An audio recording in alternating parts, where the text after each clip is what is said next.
Ladies and gentlemen, good afternoon, both here in the pavilion in Dubai and online. A warm welcome to our side event, to each one of you. I must start by apologizing for the absence of Jaime de Bourbon, who was foreseen to be our host and moderator, but he had called away to assist our Prime Minister on official businesses here in Dubai. So I will replace him for this side event. Let me introduce myself. My name is Wietske van der Meij. I work for the Dutch Ministry of Economic Affairs and Climate Policy, and I'm a member of the management team of the Directorate for Sustainable Industry. And with around 80 colleagues, we are trying to sustain industry, to work on stimulating that industry will process sustainably. Well, now, today, about this side event. All in this side event is about creating awareness and discussing ways forward to stimulate the uptake of sustainable carbon feedstocks in the chemical industry. And it's also about why is it so important for greening the industry? Why is this sustainable carbon so important for greening the chemical industry?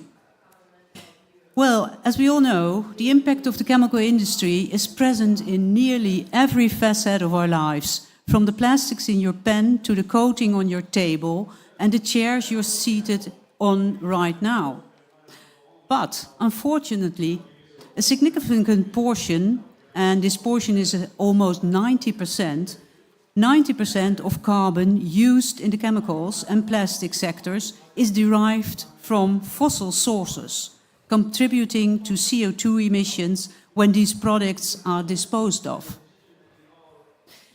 This poses a devilish dilemma.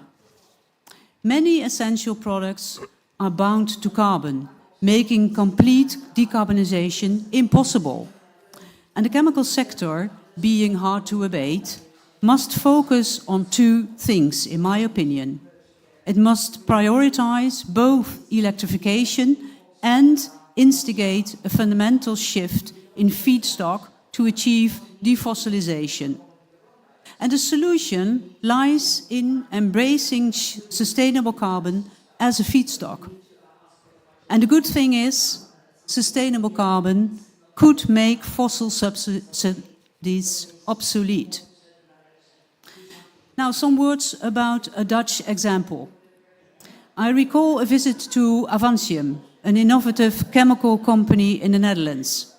Through groundbreaking techniques, they've managed to produce a plant-based polyester that is also fully recyclable and degradable.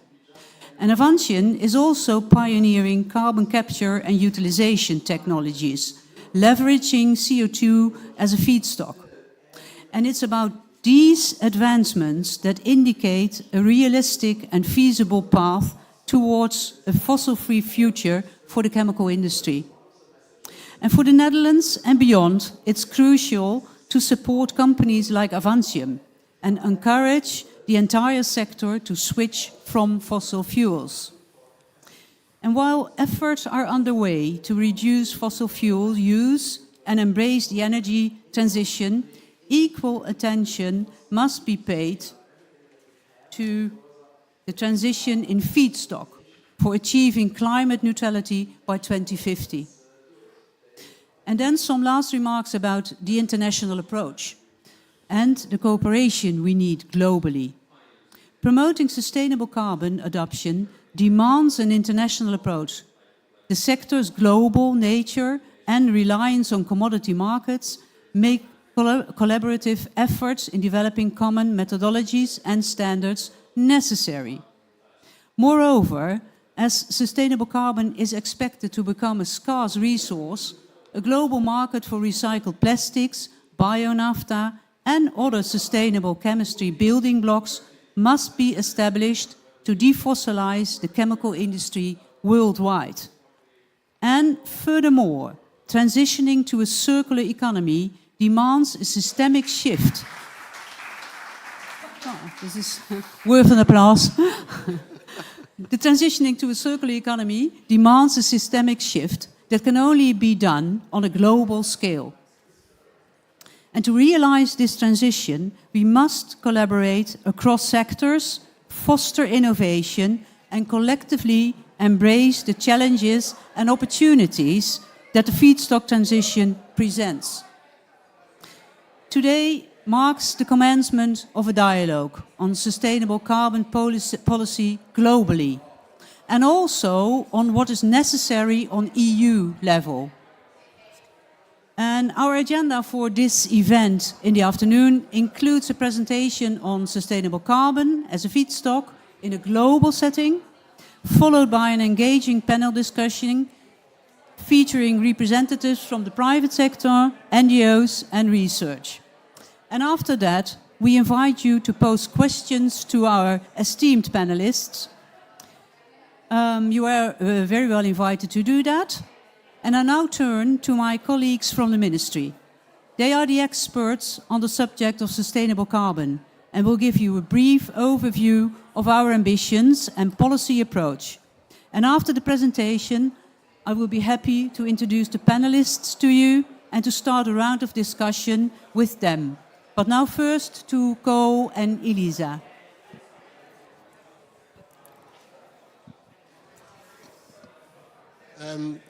Thank you, Wietske, for that beautiful opening speech. My name is Co Voskuilen. I am a policy officer at the Dutch Ministry for Economic Affairs and Climate Policy. I'm here together with Elisa van der Meer, who is my colleague and who is the expert on sustainable carbon. And today we'd like to take a few minutes of your time to talk about sustainable carbon and why this is such a big opportunity in the climate transition. So, as Wietske mentioned, the chemical industry is very important in our daily lives. It's essential for products such as medicine, clothing, fertilizers, and I could go on and on. In fact, about 95% of everything you see right here is touched by the chemical industry in some way.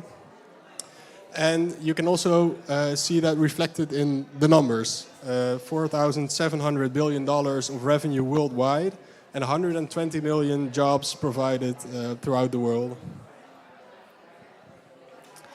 When we're talking about carbon, what we first think of usually is carbon dioxide or CO2. And that's also what we mostly talk about at the COP. But when we're talking about carbon, we're talking about the chemical element that is denoted as C in chemistry. And as mentioned before, is in everything that we are and that we see around us. Annually, the global demand of carbon for chemicals and materials is about 550 million tons of carbon, and this is mostly sourced by fossil fuel sources. When embedded carbon is released at the end of life stage through incineration, this is mostly released as CO2, and this contributes to the climate problem. So to put this in perspective, the 88% that is of the carbon that is fossil-based on an annual basis, what happens is if we incinerate that the same year, that would contribute 1,761 million tons of CO2. This is about the 5% of the annual global carbon emissions. This means that we have to change our feedstock. We have to go to sustainable carbon sources. What are those sources? First of all, recycled materials through mechanical and chemical recycling. Secondly, sustainable biomass, for example, wood pellets. And the third is CO2 through carbon capture and direct air capture. The question is, how are we going to do that? How are we going from a system where most of the carbon is fossil-based, as you see here, to a system where none of it is fossil-based and only sustainable carbon sources are used? So how do we go from this to something that looks more like this? This is an example. This is not a prediction from us. It's just an example of how it could look like. But this already shows that the chemical industry is facing a huge transition. And on top of that, what it also faces is that the expected carbon demand in 2050 is doubled compared to what it was in 2020, or even more than doubled. But that's precise numbers. But currently, there are no incentives for any of the chemical industry to actually make the transition, or there are not enough incentives for the chemical industry. Yes, and we think that's a problem. We think there should be more incentives for the chemical industry, especially, and that's what COP, I think, really demonstrates, is that the climate transition knows no boundaries. It's an international challenge we face with each other. And the same goes for the chemical industry, because as you can see on this picture right here, this represents trade flows in a certain type of plastic, and it goes around the world and everybody's involved. So we think everybody should be involved in the solving the problems and solving the challenges that we face. For example, looking at a global level playing field, but also, which we think is very important, establishing common methodologies and common definitions on what sustainable chemistry and sustainable carbon actually is. But on the other side, we think that the shift towards sustainable chemistry also provides an opportunity. Because what you see is that the green chemicals market will be booming when we implement policy that forces the chemical industry to use sustainable carbon as a feedstock. And this could be a market that everybody can tap into. The same goes for the new trade flows that will appear on the world stage, because it's much more logical to produce sustainable carbon in some parts of the world instead of other parts. So these different regions will need to be trading sustainable carbon in order to fulfill the global demand, which is will be very high, as Elisa mentioned. So for the Netherlands, what we're trying to do at the moment is start regionally, namely in Europe, which is for us the most logical way to establish policy for these challenges. And we've come up with the Sustainable Carbon Package, which is a legislative package focusing on different types of the challenges we face within going to sustainable chemistry. So we're looking into how can we substitute parts of the feedstock for sustainable carbon, but also how can we reduce the demand for carbon in the first place, and how can we include in these policy proposals the more global perspective of a measure to ensure a global level playing field, but also the availability of feedstock. And this is something that we're now trying to get Europe to open its eyes for. So one important part of that sustainable carbon package is the industrial sustainable carbon regulation. What we've established so far is that it should mandate companies to incorporate a minimum of sustainable carbon in their products. And it will be supported by an underlying market mechanism using administrative sustainable carbon units. And in this system, two types of companies will be registered. One of them will be those who are obligated under the system. So, for example, a large chemical fossil-based producer, such as Shell or Dow. And on the other end, the producers of sustainable carbon units who are not obligated because they only produce sustainable carbon units. So flexibility is a key feature of this system because it enables the innovative parties, the innovative companies to actually be supported in their sustainable practices because people can buy their administrative units from them. And it stimulates the existing fossil-based industry to transform and to become more sustainable. In essence, the industrial sustainable carbon regulation is fortified by its market mechanism, and it will transform the whole industry. The framework will help the industry to embark the transition and to innovate and to step forward and to collectively redefine what it means to be a chemical company. The Netherlands, as Co already mentioned, sees this sustainable carbon package as crucial, and we're reaching out to other member states in the European Union who are like-minded, who also see light in this initiative and who want to help us to develop it further. And yeah, we hope to get it on the agenda of the European Commission because we're having elections in June again. So that's what we're planning to do. If you have any questions for now, we have time for maybe 1 or 2 questions. And then I will give the floor back to Wietske. Yes? Hi, I'm Leah Dundon from the US, Vanderbilt University. I just have a question, I guess a couple questions about, is there industry support for this regulation and are they on board? I think you mentioned a couple companies. And then separately, how does the CBAM play into this and what kind of competitive issues are going to be felt across the globe or within the EU? Thank you.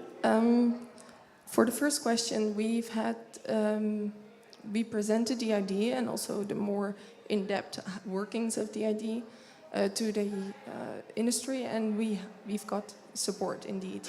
They are very enthusiastic about the idea of stimulating the use of sustainable carbon. But they also tell us it's the devil's in the details. It depends on how it's worked out. And maybe you can. Yeah, sure. The carbon border adjustment mechanism is one of the options we're looking at when we're talking about an instrument for a global level playing field.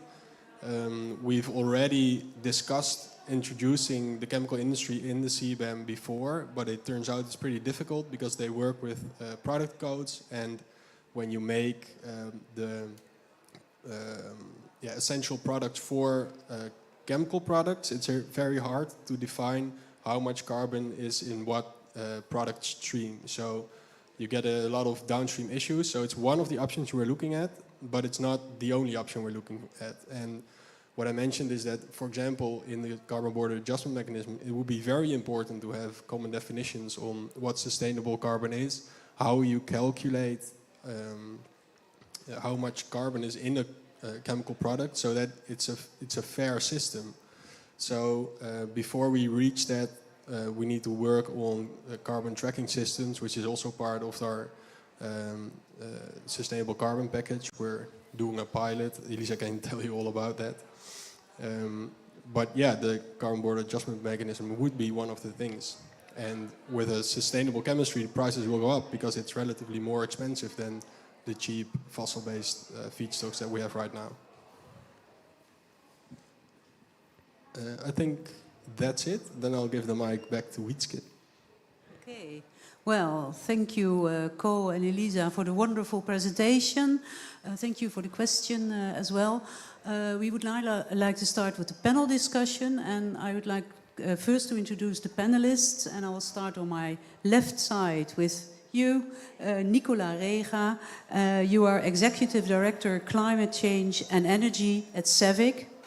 Next to you is Stientje van Veldhoven. She's the Vice President and Regional Director for Europe at the World Resources Institute.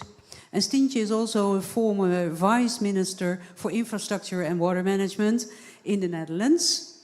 And next to her is sitting Jorge Soto. And he is the Head of Sustainability at Braskem, a company in Brazil. And our fourth panelist is Christopher van Berg, and he is Deputy Head of Economy and Sustainability Policy at the NOVA Institute. And Christopher is also the co-founder of the Renewable Carbon Initiative. So I think we have a very eloquent panel.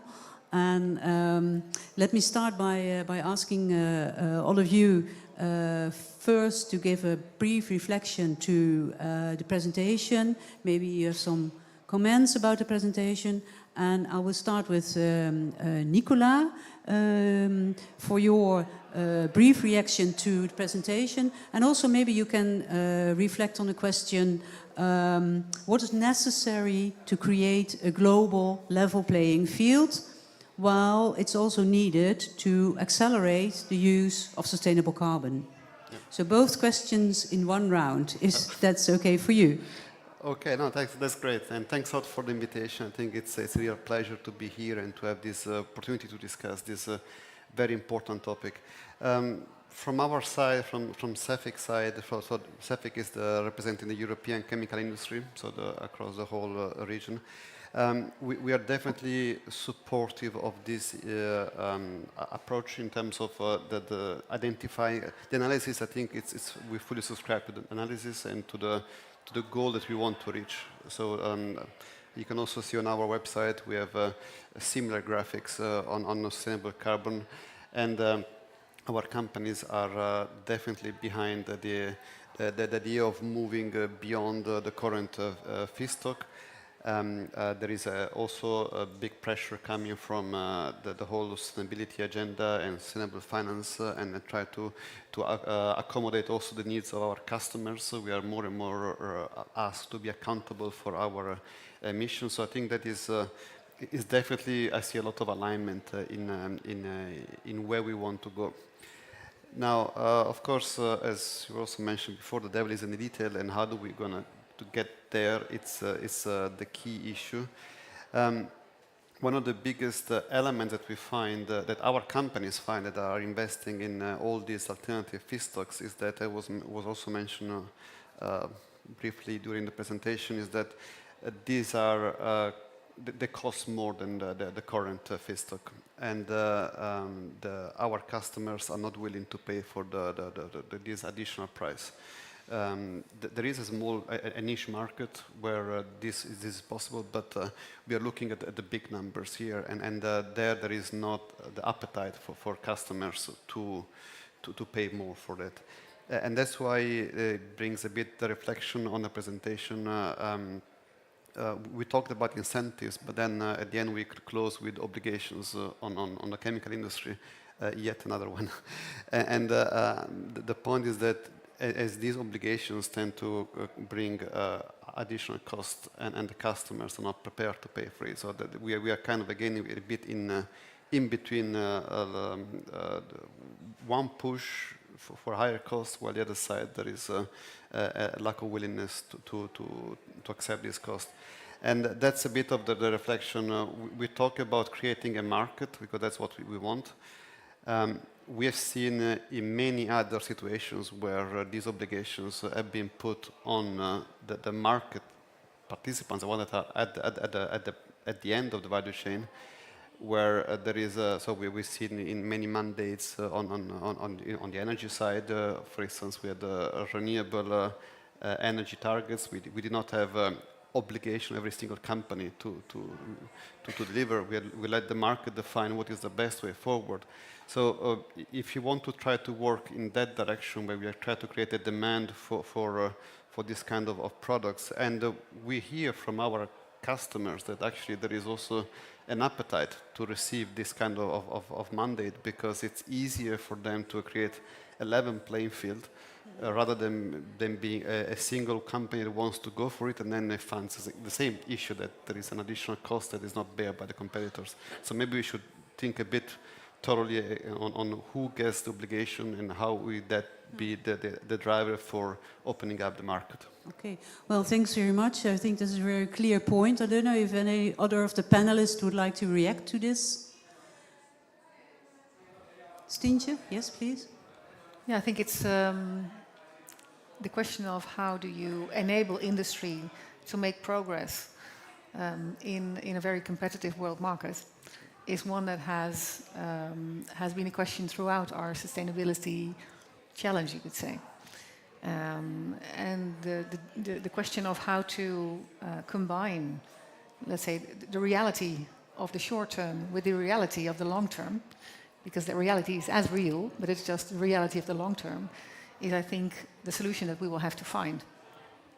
And that's why I think the collaboration between governments and science, I could say, and business is absolutely vital to make sure that we create that package in which we get the right incentives to the right parties that can actually, that have the ability to act without too big a trade-off between the short-term and the long-term interests, because if that difference is too big, it will be hard to find the political backing for it.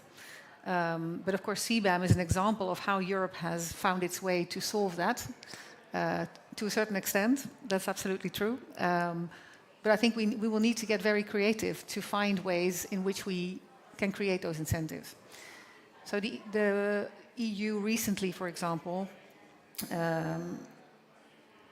adopted the deforestation-free supply chain regulation, which basically says on the European markets you can only sell products that have not led to deforestation. So what if a product policy would say you can only sell products on the European market that have either a certain amount of recycled carbon or that have, anyway, so you could build that up.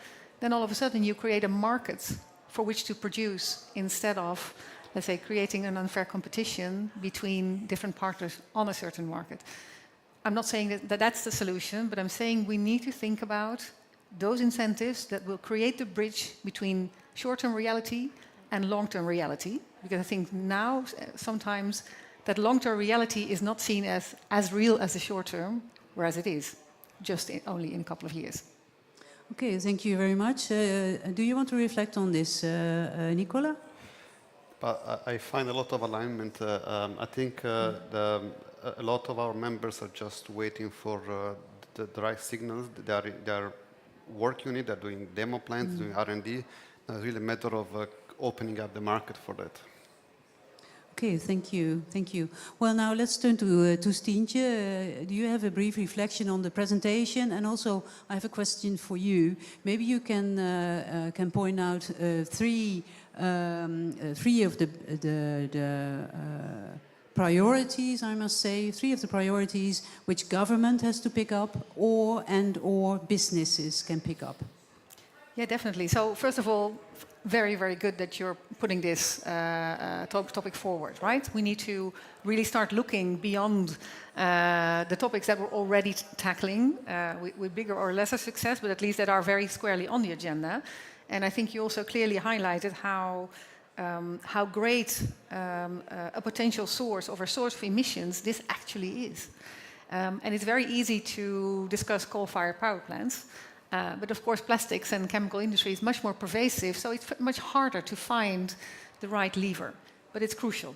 If you think about 3 to 4%, that's about the same as coal-fired power plants. So that's how big this is. And that is also why we really need to find a solution.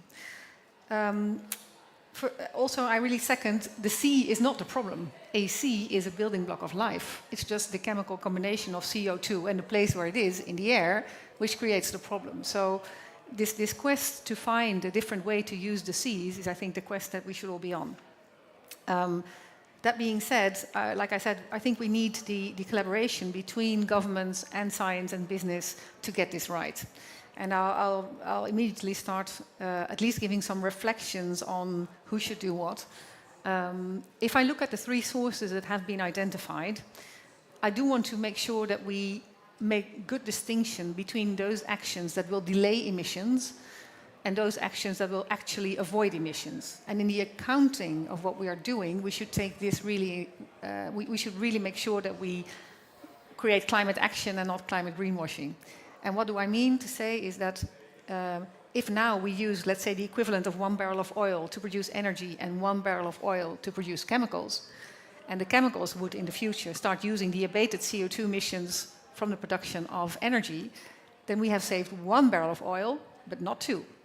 So we have to make sure that we account equitably for, that we account realistically for the real reduction that is taking place.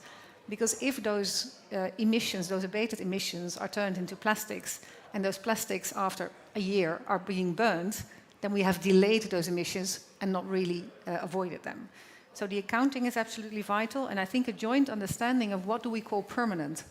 Because, for example, if you sequester or use those emissions, those abated emissions in concrete, and that concrete lasts for 100 years, then you're about as permanent as a tree, right? So this question of, is it a delay or is it permanent? What do we call permanent? I think the methodology of that is going to be vital to create a good accounting system that can be the reason for a good market-based system, to create the right incentives. And that is why I feel that science and business and government really need to be working very closely together to make something like this work. Okay, thanks very much. There's a reflection from Christopher. Yes, please. Yes, thank you for the comment. Not disagreeing, but a little elaborating on it. I agree with your point. We have to make sure that we're not just delaying emissions, but I think what's really missing for the chemical material sector is the idea of substitution of fossil carbon, so that if we let it go one more round, we have saved one additional need of fossil carbon.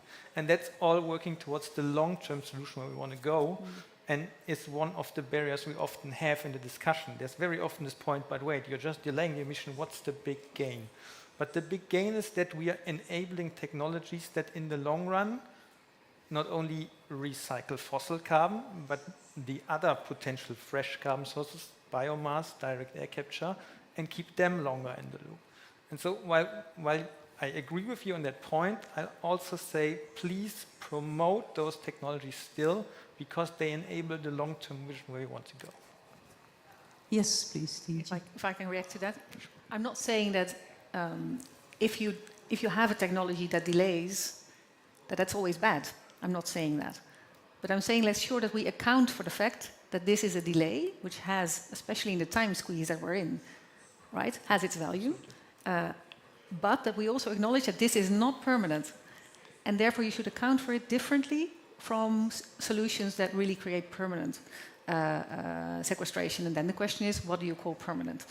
One further comment on biomass. I think also in the context of biomass, if you look at the in the context of biomass, we sometimes pretend that land is that the planet is endless, and it's not. So the land use that is projected is actually something which is also worrying. We are about 600 million hectares short of land on this planet for, let's say, all the trajectories that we're on. And so while biomass may indeed also play a role here, we have to make sure that we don't calculate that we can use all the biomass for chemistry and all the biomass for energy and all the biomass for transport. So we need, between the different sectors, also an assessment of where is this needed most and how do we incentivize, again, between science, governments and business, that it goes to those places where it actually has the biggest contribution because there's the least alternative. So I think, again, it's just building on what you said, right? So it only shows how important it is that we discuss this topic. Thanks. Okay, thank you. Well, let's now turn to Jorge. Maybe from your side, a brief reflection on the presentation and also a question for you. And the question is, what are the biggest challenges your company is facing in scaling up the sustainable carbon? Yeah, thank you very much. First of all, thank you for the invitation for coming from the Netherlands government. The Netherlands is also a country that's very close to Braskem because our headquarters in Europe is in Rotterdam. And also, this moment close to my heart because my son is living in Rotterdam, so thank you for that. I'll say that first, mixing the following of the discussion and also reacting to the proposal. First, I think it's very, very good to have a proposal that has alternatives. The alternatives for having a sustainable source of carbon are very well established in the proposal. There are at least 3. And this is very connected with we are doing in Braskem. Braskem is a chemical company that is investing in this future, we could say. It's not a new investment. We are now the largest biopolymer producer of the world, using biosource, using biomass that is coming from sugarcane. And this production of sugarcane in Brazil is not new. Perhaps you know that cars in Brazil are flex fuel. All of the cars that are produced there, they are flex fuel, and the people could select, should I use ethanol or should I use gasoline? And for this production in Brazil, there's had a lot of cars there just using 2.2% of the arable land. So in the case of Brazil, the taking care of the production of the biomass, if we do it well, there will be no problem of the amount of land. But we have to take care, I totally agree with you, the way that we produce this biomass, and this is why since 2010, since Braskem established this process and to have the production of this biopolymer, we have a clear requirement for the supply chain that's considering not just the environmental aspects, but also the social aspects. That is also an issue that is very important mainly in developing countries. The second bet that we are putting effort is the source that you brought also here. This is the chemical recycling. So there is a source of carbon that is available. Since 2018, we are producing products with recycled content. We came from nothing. In last year, we produced more than 50,000 tons of products using this kind of source. And this kind of source has other challenges. The main challenge in developing countries is how do you get this source that is sometimes is not well managed, as the municipalities unfortunately do not manage well the recycled the recycled sources. But we are also understanding that we need to work on that. This is why we are supporting a global agreement on plastics pollution that would help the society to establish a good level playing field in order to have this source as a source that is sustainable also on carbon. And the third movement that we are doing is in technology side also, that is trying to produce chemicals from CO2, using CO2 as a source. So the three avenues that you put in the proposal are very welcome. Very welcome. And I think that's very clever. The challenges are several, but I'll say I put some of them in order to help you to develop this process. The first one, for all these three avenues, we need new technologies. New technologies are innovation, so innovation is crucial. So incentives for the risk and the investment in innovation are very welcome. It's really important. If the technology succeed, you have to establish a process. You have to invest in the facilities, and you have to, as Rega was saying, this should be competing with the traditional products. To compete with these traditional products, the cost is important. So again, you have to help the companies to risk the investment, but also, as you already have in Europe, you have to have a price on carbon. Because if you have a price on carbon, regularly these bioproducts or these recycled content products, they have lower carbon footprint. So if the other has higher carbon footprint, it will cost more, the higher is the cost of carbon, or CO2, we could say. So this could bring competitiveness for through these materials. And the third is very important. Totally agree with what saying that we have to take care of the value chain. In the value chain for sourcing bios, it's important. Also for the value chain of the recycled content. In the developing countries, mainly, we have also there the social aspect of having waste pickers. In Brazil, we have 800,000 waste pickers, people living with that. So we have to consider those people in the inclusion of their existence in the process in order to bring their better life. So we have, these are the challenges that we have in this field. Okay, thank you very much. I don't know if any of the panelists would like to respond to Jorge. I very much like the social aspect which you mentioned, because I think in many countries, also in Indonesia, for example, but also in Africa, this how to integrate the informal sector into the logistics of a circular chemical sector is just a separate question, but one we really will need to find a good answer to, because this is the livelihood for many people, and we need to make sure that we have a good answer for them as well. Yeah, very good point that you bring that, because we have also an experience, because as we are living there with them, we had since 2013 we established a program to help the waste pickers to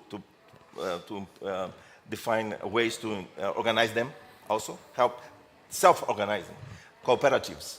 That could be helping the increase of their capacity to produce, the capacity to work better. And with this program, we are helping at least several of them to increase their income. This is more important for them. They increase their income more than 30% a year. So it's really helping them, and I think that's very important. The market should help this process, and consider that.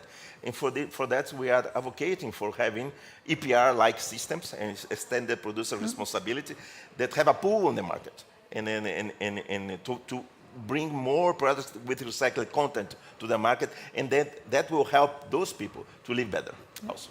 Okay, thank you. Now let's turn to Christopher for your brief reflection on the presentation, and also a question about maybe about a policy development, because that was also in the presentation, and maybe you can elaborate on that point. Yes, thanks. Thanks also for the invitation.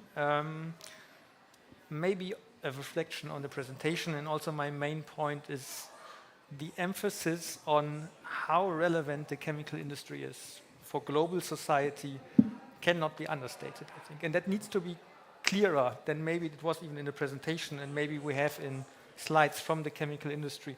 It's not just generating value, it's not just jobs, it's a condition for our modern society. And that should be really reflected. If people say, chemical industry is not that important, we're not falling back to the Stone Age, but we would lose on quite a lot of modern society that we have. And I think that's the main part of my first message, maybe derailing the question a little bit, but there needs to be widespread buy-in, in particular from the policymakers, that the chemical industry is necessary, it's a positive thing, and it needs to be supported on this sustainability transformation. And when that is understood, then there's also this point that the embedded carbon, the feedstock carbon in the products, that needs also to be transformed towards sustainability. And I think that's the main first point, that we need buy-in from the policymakers. And we're here at the COP, so maybe one way to get this buy-in, or also to get a political support for this overall idea, is the global acceptance of that we need to defossilize. Maybe the COP is the right place for this, to say, look, in the long run, we have to get out of fossils. If that happens, automatically, we will need to find and promote the solutions that are non-fossil carbon feedstock, also for the chemical industry. Once we have that out of the way, I think the next concrete step for policy would be to have clear terminology. We heard here it's called sustainable carbon. My initiative is called renewable carbon. I think CEFIC calls it circular carbon. In the end, we all mean the same. We all agree on the same feedstock sources, but if you want to bring it to policy, it needs clear definitions, clear terminology, so everybody knows what you're talking about. And then what policy can do, I actually fully support what you're promoting here. I think it's a brilliant solution. In the end, you have the pathway of creating kind of carrot policy, so you're promoting the good solutions, here the non-fossil solutions. So you have, it could be a mandate, 20% of something, it could be financial subsidies. If you look at the US, for example, they have financial subsidies, tax credits for carbon capture. Canada has it as well, and the US also has a bold, ambitious goal for bio-based plastics, replacing fossil-based plastics by 90% in 2042. Or you look at Japan, they have a bioeconomy roadmap also aiming to replace plastics by bio-based and recycled bio-based plastics. So you could look into how can I promote the solutions I want to have. The alternative pathway would to look at what do I not want to have and factor in, is it properly addressed? And that then looking at fossil carbon, are externality costs included? Is it properly priced? And in particular, tax exemptions for the fossil system are enormous. They are very big. So I think those two pathways is where you could go. There are some outside of Europe already happening, and I think it makes sense to take a look what is happening, but it's often, I'm not saying fractured, but it's specific for bio-based, it's specific for carbon capture, and I think it makes most sense if you try to keep it as general as possible, so that you have technology openness, that you can find the right solutions, that it's not individual companies that have to achieve 20%, but the entire sector. So the policy, if possible, should look as general as possible, enabling all potential solutions that then the best actually get realized. Okay, thanks very much. Anyone with a with an answer? Yes, Jorge. Yeah, that's the point made by Christopher of policies that will pull demand or incentivize the demand for this kind of products is really important. Our fish facility in 2010 with 200K tons, with our clients, we received, wow, very good idea. We'll buy from you, and then we expected to have two facilities of them in 3 years, but that didn't happen because the cost is higher. For the first movements, the cost is higher. So this year we we implemented the bottlenecking of the facility with more 60K tons, but 12 years after. So it's really the policy demand is important, and that is already happening in some places, as Christopher was saying, and this is helping the spread of this kind of solution around the world. Today, Braskem sell these products for more than 40 countries. The traditional products is not sold for this amount of countries. Okay, thanks very much. Yes, let's see if there's a question in the audience. Yes. Thank you. Good evening. My name is Carlos Alho. I work for Wageningen University in research. And my question is related to what you were already mentioning about land use, land essentially being limited. And you already mentioned that there could be a competition for biomass, for bioenergy, biochemicals. What about food production? I was just curious if your sector discussed with the bioenergy sector, with the agricultural sector, to discuss what could be, how could the world look like if we were to transition to a bio-based economy, taking food into consideration. Good question. Thank you. Two? Well, I think the question was to the sector, but I just wanted to say that indeed my concern over an unconscious reflection on the use of biomass is food, because we will need to feed 10 billion people, and so we will have to do that on the existing land that we have, and so we will have to bring up the productivity worldwide, right, of food production. We'll have to lower food loss and waste, and we will also have to be very strategic in how we use the land that we have to ensure that we have sufficient production of food, and then to see what is left, let's say, what capacity is left or what waste streams we can utilize for the other questions that we also need to solve. And that is exactly why, for example, in passenger traffic, maybe at some point, the biofuels that are now in passenger cars should actually be used in the chemical industry instead of being burned in traffic cars, right? It's still the same production, but then the use is not adding up. Very good point. I think that this situation is moving, because I see very clear that trend of electrification of mobility. So what we will do with the source of carbon that's already existing? As I told you, 2.2% of the land is used to produce ethanol as a fuel. From this source in Brazil, Braskem is using 0.1%, so like this. So it's a very small amount. But it's a possibility of already having source. This, bio source that could be used for chemicals.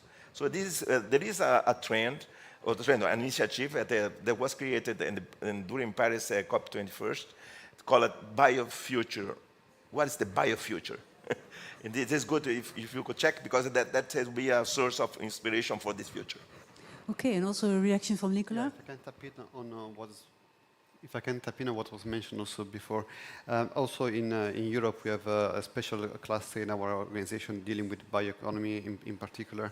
And the competition, it's an issue. It is a lot of, so we discuss a lot.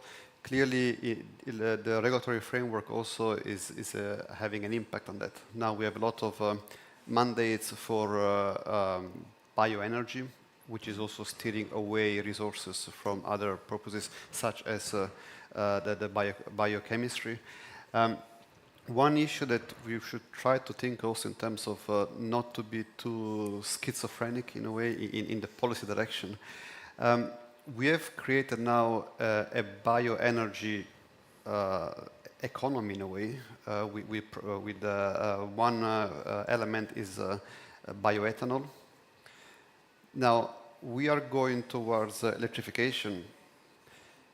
Let's try to redirect this bioethanol for the chemical industry to build bioethylene and then from there rebuild our molecule, rather than just say, okay guys, sorry, it was a mistake, you close down, and then in 10 years time we start looking at, where do we get these molecules? So it's a matter of how do we build this system. So I agree with the approach from our colleagues from the Dutch government to look at a system approach with multiple tools, because there is not just a single tool, but we need to look at all of them. And one of them is also how do we build the strategic value chains, such as this one around the bioeconomy. It goes also on recycling. Why do we need to collect our plastics and then sell them on the other part of the continent to have it recycled and bring it back? Can we improve our facilities so that we use this as a raw material within Europe, and then Europe or whatever regional area where you're having consumption, but then you try to optimize those resources locally instead of accelerating international trade of resources, basically. Thanks very much. Well, and a reaction, yes, from Christopher. I also, can you hear me? Yeah. I would also react. I agree with all what was said. I think in the long run, if we use biomass, the limited that we have, we use it there where it's needed. So that should always be food first, of course, and then the sectors that need carbon and cannot do without. So in the long run, we electrify our transport system where we can, doesn't need carbon. We have renewable energy. For electricity, we do not need to burn biomass. And then let's figure out, is there a sustainable amount of biomass available?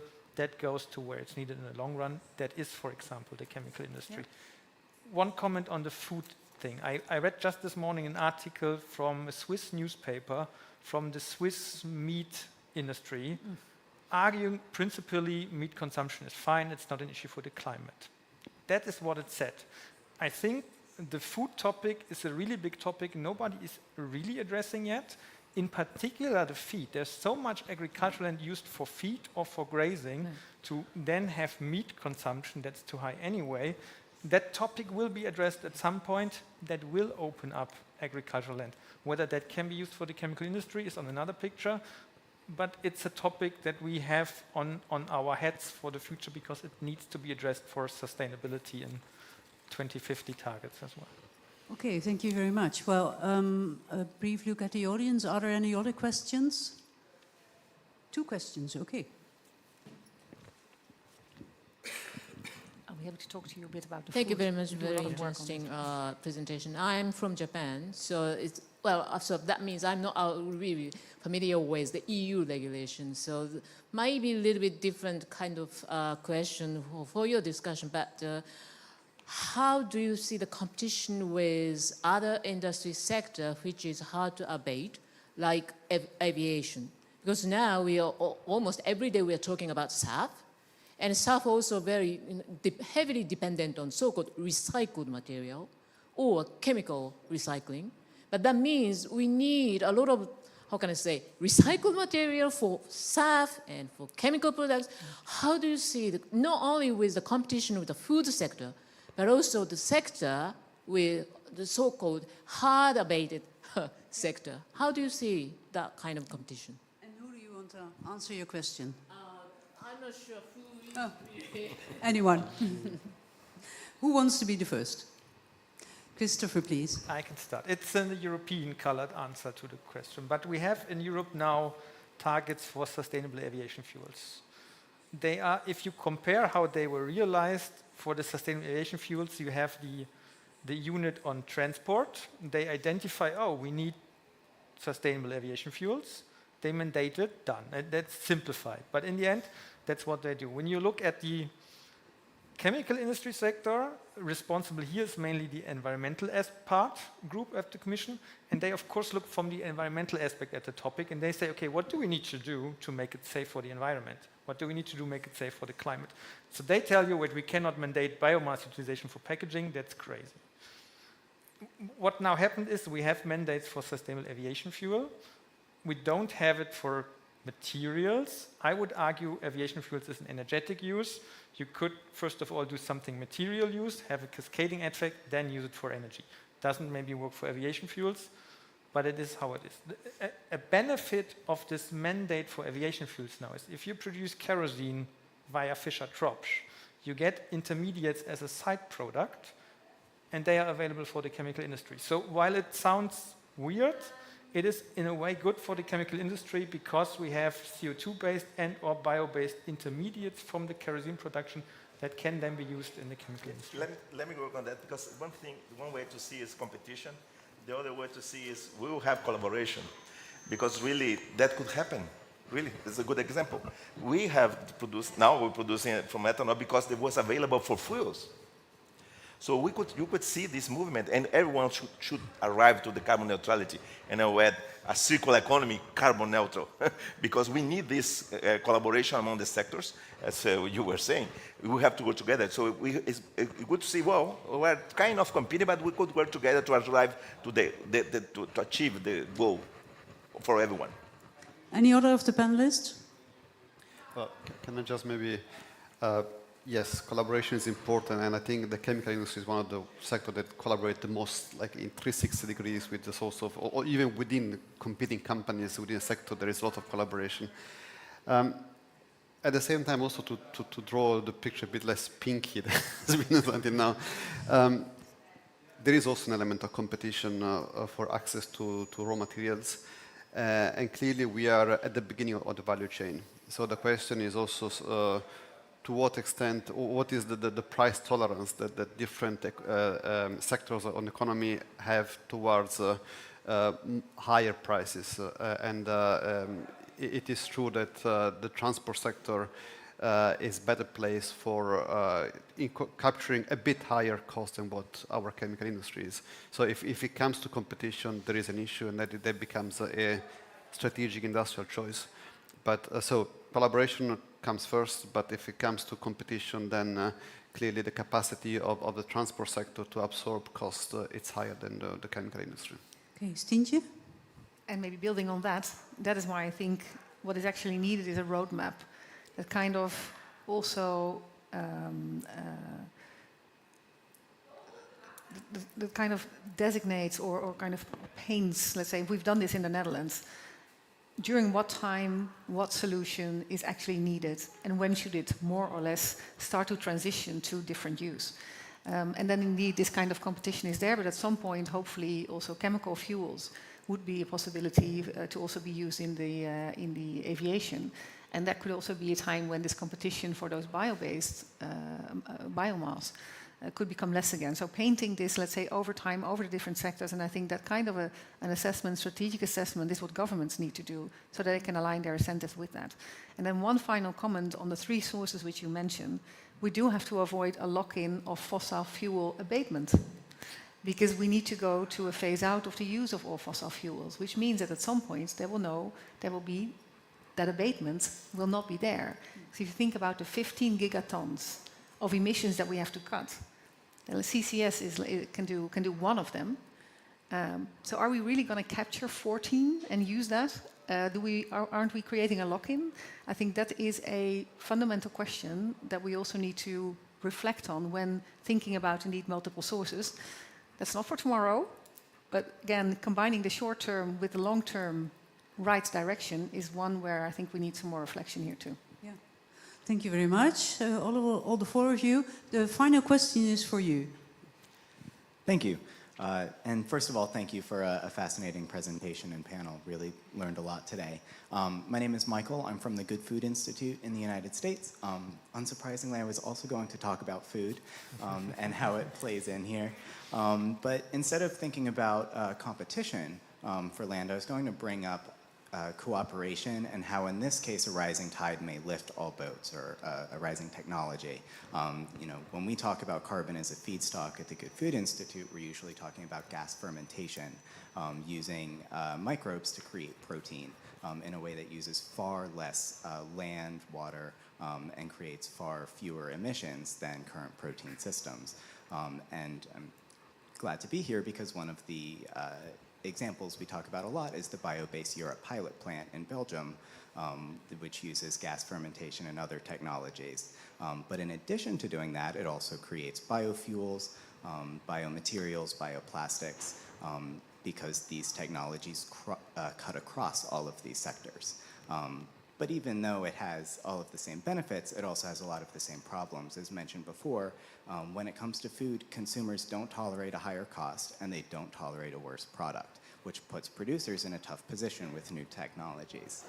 So the question I wanted to ask, sorry, all of you, from all of your very different backgrounds, is what more can governments be doing to bring this technology to the forefront and get us to a place where we have technologies that don't necessitate a conflict or a competition in how we use our resources? Thank you. Thank you. Who wants to be the first? It's a tough question because I think we have covered the main ones. I think that we have to have a carbon pricing, really, because although the competition of your new product will be hard, so, and if you are bringing a contribution to reduce the carbon, so it will be an incentive for you. And the other is pull the demand. Really. This is my, of course, incentives for innovation, for investment, but this is perhaps already there.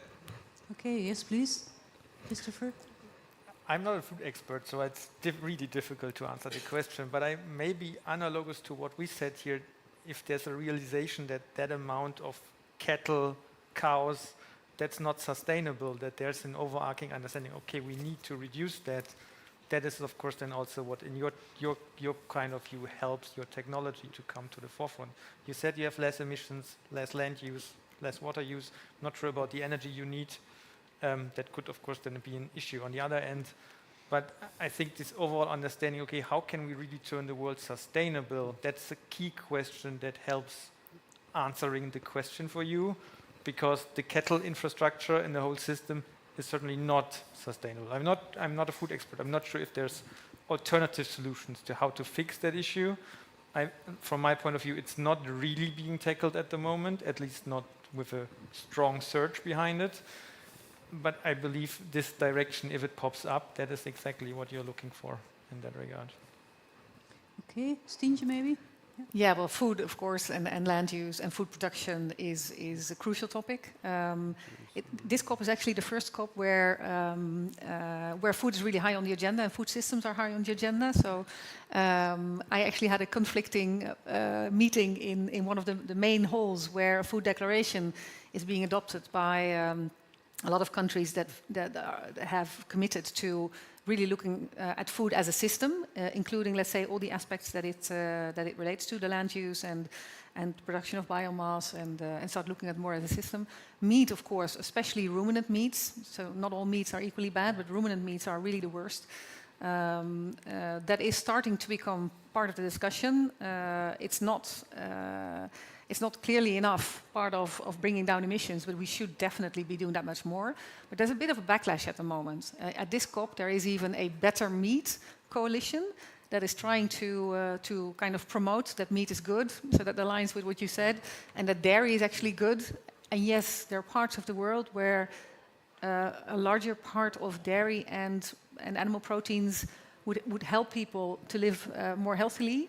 And there are very big parts of the world where we should drastically reduce it if we want to stay within a footprint which is a logical footprint for all of us. So I think in Europe, on average, the footprint is like 3 planets.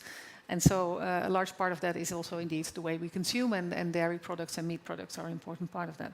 So raising the awareness, yes. I think maybe agriculture should get under the ETS in the next Commission mandate. That would be certainly a game changer, I think. All of the other polluting sectors are under the ETS now, right? In the last mandate, we added housing and transport. So the only really polluting sector in Europe which is not covered by a carbon price is agriculture. And that's actually not very, I mean, that's not smart. It gives all kind of disincentives. So reflecting maybe on the ETS for agriculture, I think that could change the system, give different incentives, and then you can also ask governments to look at this really from a systems perspective. And so how can you optimize basically the use, and how cascading is what we used to call it, Meg, right? Okay. How can you stimulate for cascading? Thank you. And finally, Nicola. Yeah, just maybe to add, clearly when we define policies, we try to design the best policy possible, and then we expect some effect, and then there are also some unintended consequences, and then you need to find ways of addressing them. In Europe, we have tried to start promoting bioenergy, and then we realized that we were creating, I would say, questionable outcomes in terms of environmental performance, and then we start adding and defining what for us is sustainable biomass. Which again, it's a subjective, I mean, it's based on facts, but it's a subjective definition. Where do you draw the line between what is sustainable, what is not sustainable? But the point is that you try to start really creating a system in place based on facts, figures, factors, and then you reassess whether what you put in place is delivering or not, and if it's not, you try to correct it. Of course, you want the idea is to do it right since the beginning, but reality is much more complex than it is. Clearly, the moment you start creating boundaries, then you create also scarcity, and that creates innovation, because then you need to start optimizing resources and the market try to find the best way of delivering that target. So it's a way, it's a good spin if you manage to combine a framework which defines what is sustainable, and it's up for review in case it doesn't deliver, but then also creates the scarcity that delivers innovation, and then creates more opportunities. So I think you might want to look at both of them to combine them together. Thank you. Well, we've come to the closure of the event. 10 minutes late, but we started 10 minutes later, so okay. I think we had a very fruitful discussion with the panelists and with the audience. And I won't give a summary, but just a few points, takeaways from my side. First point is the positive approach, the positive feedback on the idea to boost the market for sustainable carbon. And there were some recommendations from the panel, and just a few takeaways from my side. The first is the necessary cooperation between government, businesses and science. And another one is that we have to monitor the real CO2 reduction. And also innovation is crucial. And the last one I would like to point out is that we have to stress the relevance of the chemical sector. And that's a very important point, I think. It's a very important sector, and we have to stress it and make it more clear. Well, I'd like to say a big thank you to the panelists and also to the audience here in the pavilion and online. And we would like to thank the pavilion as well for their help and for the hospitality. Thank you very much and have a nice evening.